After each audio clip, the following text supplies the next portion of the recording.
bibili ako ng pangkayos para naman matuwa si Azon. Isasabay ko na rin yung pagpapaparlor natin, ha, na hindi natuloy kahapon. Kaya mag-ready ka na. Okay.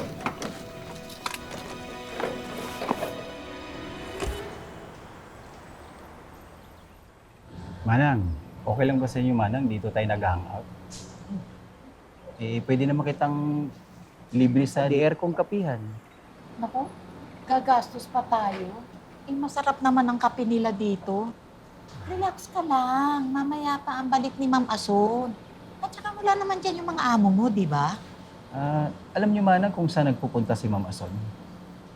Napapansin ko kasi napapadalas ang alis niya, driver lang kasama. Ay nako, hindi ko matatanong si Ma'am Ason.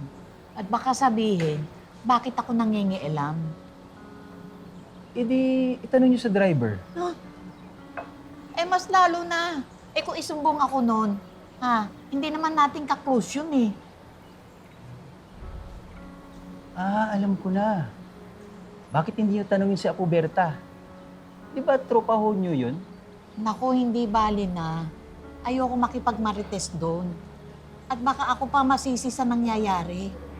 Napapansin ko kasi, nagkakalayuan ng kalooban si Ma'am Lucy at saka si Ma'am Asun. Hindi niyo naman ho kasalanan yun, Manang. Bigyan na lang natin sila ng parehong panahon para magkaayos sila. Baka kulang lang sila sa banding, ano? Tulad nung nangyari dati kay Cheska at saka kay Ma'am Lucy. Pasasaan ho bang magiging okay din sila?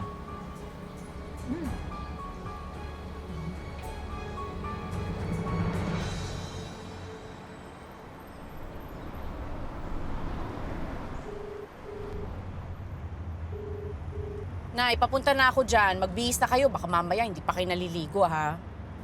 Ito na nga, papunta na ng banyo, maliligo na. Oh, ito nga oh, ayan oh. Tingnan mo oh, nakatapis na ako. Oh. Ang OA nyo, ha? Sige na, magbihis na kayo. Nakakadiri kayo, hindi pa kayo naliligo. Kasi ayaw mong maniwala eh. Akala mo nagsisinungaling ako. Sige na, Nay. Papunta na ako dyan. Magbihis ka na. Sus! Nakita mo naman lahat yan nung bata ka.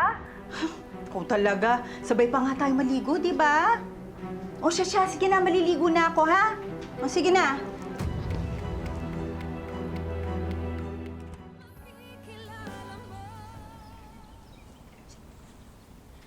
Hello, Mamita. Bakit po kayo napatawag?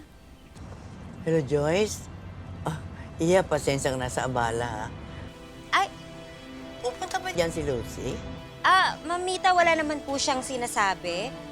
Tagal niya na nga pong hindi napunta dito eh. Mamita, bakit niyo po hinahanap si Lucy? Kasi, hinahanap siya ni Jessica. Ang sabi niya sa akin, pupunta daw siya dyan. Baka po on the way pa lang po si Lucy dito. Oo, siguro. Baka nga, iya. Baka nga. Pasensya ka na sa abala, anak, ha? Sige, bye. Okay po.